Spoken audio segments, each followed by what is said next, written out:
And great momentum. Really felt like we had the game under control. And for whatever reason, our energy switched when, you miss a couple shots, empty possessions. They come down and score.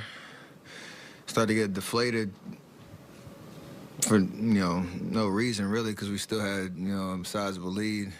But then you start to play against half-court defenses and can't stop the avalanche. So obviously that's 2 home games in a row where it's been a rough, fourth quarter for us. So we got to figure out how to maintain our energy even if shots aren't falling, because that's what it might be like in a playoff game where you got to grind out a win.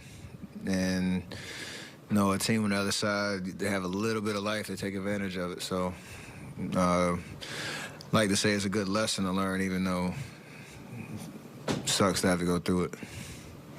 Would you say is kind of like the defining issue of this game for you guys? I don't know if it's fouling, rebounding, whatever. No, just that. Like, we played 36 great minutes and gave ourselves a 21-point lead, 19, I think, going into the fourth, and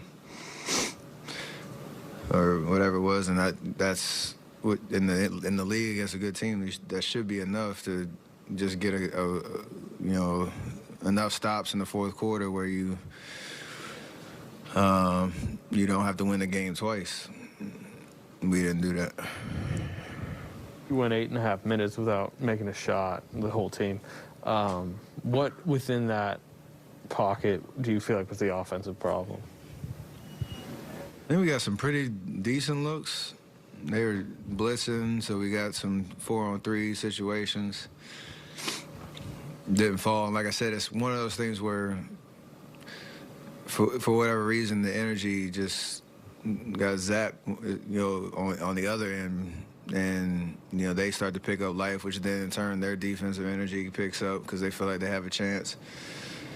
I don't think we had too many turnovers, so it was just, missing shots. And then, that affected both sides of the ball. You can't have that happen.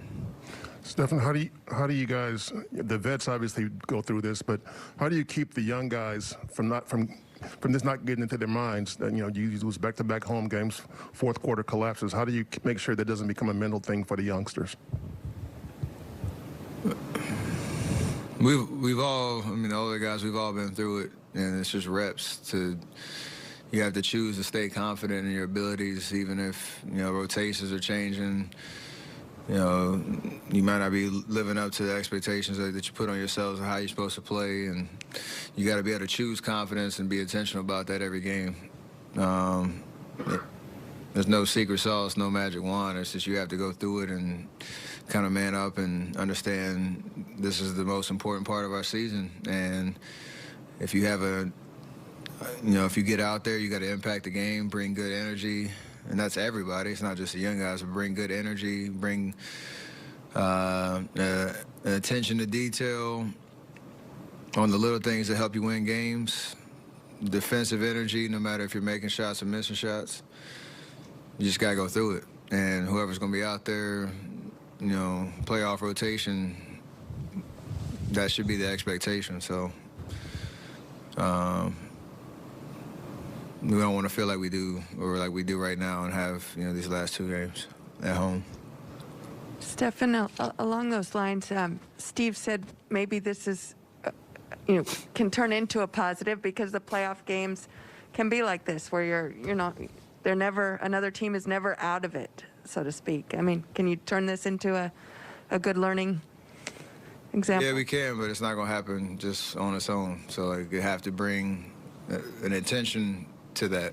So whatever that means for us individually, we got to be able to do that, and it helps the group. So